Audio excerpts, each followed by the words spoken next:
Salut à tous, c'est Julien le 20... Wow. Salut à tous, c'est Julien le 28 batteur, ravi de vous retrouver. Alors depuis quelques mois il n'y a pas eu d'émission dû au fait que j'ai changé de travail, déménagé, donc il y a eu pas mal de mouvements depuis le mois de septembre.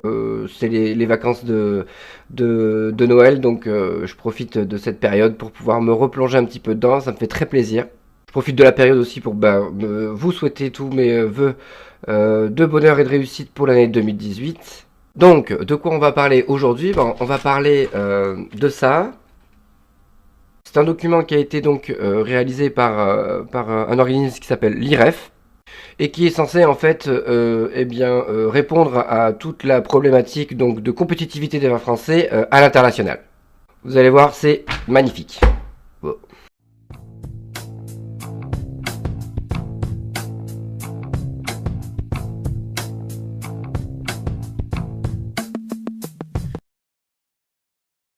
Alors, avant de se demander qui a demandé l'écriture de ce rapport par l'IREF, il faut déjà se poser la question de savoir qu'est-ce que c'est l'IREF. Alors, sur leur site internet, ils se définissent comme un think tank, donc européen, fondé en 2002 par des personnes de la société civile. Et ils proposent de la recherche indépendante sur des sujets économiques et fiscaux. Sur leur site aussi, ils précisent bien qu'ils refusent les financements publics pour être totalement indépendants. Alors j'en reviens à ma question d'origine, qui a bien pu commanditer la rédaction de ce document-là.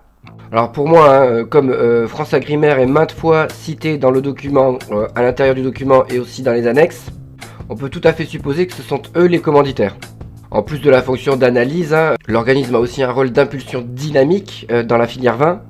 Alors si tel est le cas, si c'est eux qui ont demandé la rédaction de ce document, quelles bornes ont été posées auprès de monsieur Laurent Papy, le rédacteur, sur la compétitivité des vins français dans le monde? Alors avant toute chose, j'ai quand même essayé de me renseigner sur ce cher monsieur Laurent Papy, avant de développer un peu plus la vidéo. Mais alors, introuvable sur Facebook, sur Twitter. Alors je vais pas non plus essayer de chercher Snapchat, parce que je l'imagine pas trop avec un filtre chien mignon souhaitant la bonne année à cette communauté kawaii. Mais bref, pas d'infos sur le personnage, continuons. Donc quelles limites ont été posées à l'étude pour qu'elle soit crédible? Réponse, aucune. Aucune limite. Et en plus c'est là le paradoxe, parce que ce rapport qui s'apparente plus à un pamphlet à charge contre l'interprofession a été savamment orchestré par un auteur dont les derniers faits d'armes sont glyphosate et si l'interdire était encore plus risqué, ou encore glyphosate, un traitement médiatique honteux. Ça laisse rêveur quand même. Quand on sait comment ce débat enflamme actuellement les esprits, en pleine période d'état généraux de l'alimentation, est-ce qu'il était nécessaire d'en rajouter avec ce type? Alors moi je vois un petit peu les choses comme ça. Les gars ils se sont dit, allez, laissons-leur faire une petite étude, sans concession. Et puis dans toutes leurs propositions abracadabrantesques, là, on devrait bien trouver un os ou deux arrangé, quoi. Alors le truc c'est que ce cher monsieur Papy, il a pris les choses au pied de la lettre, et il s'est pas gêné pour complètement tout dynamiter. Avec un champ lexical ultra belliqueux et 3 axes d'argumentation, le rapport est une véritable diatribe anti-Illuminati, franc-maçon reptilien, anti-historique aussi, puisque ça piétine complètement tous les fondements de l'histoire de la vigne et du vin, et ultra productiviste, ne jurant que par la capacité à produire du jus pour pouvoir inonder tous les marchés. Grosso modo, l'idée du texte, c'est de dire que réguler la production pour raréfier le produit, ça ne fonctionne pas. Et même ça enrichirait une partie infime de la filière, genre les lobbies, les institutions. L'idée c'est aussi de dire que les règles de production doivent être plus souples, il parle de l'irrigation par exemple, et que les standards de consommation doivent être les seuls gages de qualité, le contrôle des vins ne se limitant en amont qu'à la partie purement sanitaire. Je vous laisserai le soin de lire par vous-même, je vous mettrai le lien dans la description du document, il est disponible gratuitement. Mais quand on voit ce qu'il pense du principe de précaution, hein, quand on travaille un produit alimentaire, ça laisse assez dubitatif quand même. Responsabiliser les consommateurs, voilà une idée qui est bien bonne. L'idée géniale de Monsieur Papy de mettre le consommateur en tant que maître du besoin, je suis désolé de lui dire que on n'avait pas besoin de lui pour nous le faire comprendre, c'est déjà fait. Il suffit par exemple de regarder comment on a modifié l'utilisation du bois dans les élevages des vins, hein, passer des vins extrêmement boisés à des vins plus équilibrés au niveau de l'utilisation du bois, ou alors la couleur des rosés par exemple qui a su évoluer, hein, en se rapprochant un petit peu plus de ce que a initié les vins de Provence par exemple, ou même je pense aussi à l'évolution des vins liquoreux qui cherchent un petit peu à reconquérir des marchés en modifiant un petit peu l'aspect des produits et notamment la sucrosité. Donc oui, les cahiers des charges, ils ont su évoluer pour s'adapter aux besoins des consommateurs. Déjà, la viticulture actuelle, c'est pas cette espèce de monolithe là qu'il essaye de nous vendre, hein. Il y a quand même une chose qui me gêne, et puis là je vais faire un petit aparté, hein, désolé, on reviendra sur le sujet tout de suite après. C'est que parfois, en lisant ce texte-là, qui est quand même très axé politiquement à droite, eh bien, je trouvais des échos avec les arguments des défenseurs du vin nature, qui eux sont plutôt positionnés à la gauche de la gauche, hein. Notamment dans le combat contre les principes de l'appellation. Alors ça crée un certain petit malaise quand même parfois de voir comment des visions si diamétralement opposées peuvent parfois se croiser. Mais bon, on en reparlera dans un prochain sujet, parenthèse fermée. Alors là où l'auteur veut en venir en fait, c'est que pour lui la compétitivité de nos vins français doit passer par l'amélioration de la perception de nos vins de table ou VSIG.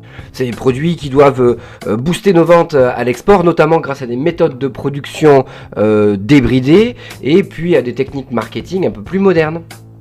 Alors là aussi, dans un sens, il n'a pas forcément tort, hein. Si vous regardez par exemple la mutation du vieux pape, d'un produit ringard, il est passé à un produit plus valorisé, lorgnant sur l'esthétique des IGP.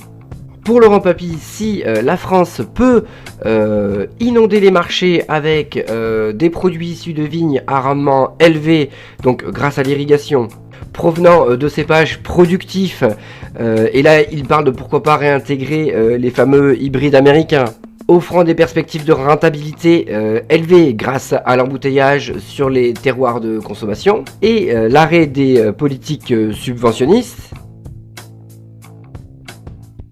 alors la France pourrait récupérer sa place de leader. Alors on le comprend bien en le lisant, hein, mais ce projet il sera jamais validé. D'une part parce qu'il tire complètement à boulet rouge sur les commanditaires, ce qui peut d'ailleurs être salué hein, comme une parfaite preuve d'intégrité.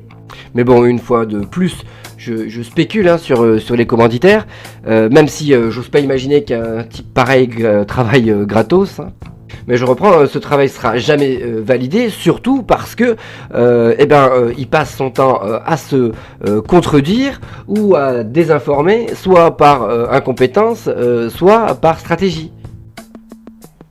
Je m'explique. Alors on comprend bien que Monsieur Papy veut qu'on prenne en compte les modèles qui fonctionnent, très bien. Lorsqu'il rentre en diatribe contre nos organisations de contrôle et de certification, il prend l'exemple par exemple de la Rioja, qui a su organiser sa filière en fonction des marchés. Seulement, ce qu'il ne prend pas en compte, c'est historiquement comment le vignoble de la Rioja est structuré, avec des propriétés morcelées, appartenant à des vignerons qui sont des polyculteurs, des apporteurs de raisins. Impossible pour ceux-ci donc de vivre de leur propre production, ce qui a favorisé la cannibalisation par les grands groupes comme Pernod ou Alliance. Alors lui, Monsieur Papy, qui combat un monde du vin complètement corporatiste, si prendre l'exemple de la Rioja où ce sont ces gros investisseurs, ces quelques gros investisseurs qui gèrent la production locale, si ça c'est pas un paradoxe, moi je sais pas ce que c'est. Hein. Alors un autre exemple, hein, c'est quand il fustige complètement les normes environnementales, trop restrictives, qu'il dit édictées par des principes de précaution. On peut lire en sous-texte qu'il critique tout simplement toutes les personnes qui prônent une agriculture responsable. Alors quand on voit vers quel lien il nous amène en annexe, hein, les articles là pro Monsanto, hein, on peut encore en déduire qu'il décrédibilise son propos anti-corporationniste, puisqu'on ne peut pas faire pire qu'avec le lobby des phytos, franchement. Alors je continue de contre-argumenter hein, sur ces propositions, mais il y a aussi quelque chose qui me choque, c'est que sa vision là, beaucoup trop simpliste du vin volume versus les vins spéculatifs laisse beaucoup trop d'ombre sur le tableau. Par exemple la tranche des milieux de gamme AOC qui n'est jamais mentionnée dans ce rapport. Et qui pourtant est le cœur du problème. Pour Monsieur Papy, on a des vins à créer donc de toutes pièces volumiques, hein, qui vont permettre à la France de récupérer les volumes qui ont été perdus. Et puis de l'autre côté, on a les vins spéculatifs qui eux ont leur petit marché en interne. On n'y touche pas, mais bon, au milieu, il y a quand même cette tranche, on va dire, des produits intermédiaires, hein, des AOC de milieu de gamme. Là, il ne fait aucune proposition. Alors en plus de ces contradictions là et vides intellectuels, il y a même des erreurs techniques lorsqu'il catégorise les vins en trois genres. Hein. Il va nous parler, je reprends, trois niveaux sont à distinguer, les vins de pays pour l'entrée de gamme, puis les indications géographiques protégées, puis les appellations d'origine contrôlées ou protégées. Ok.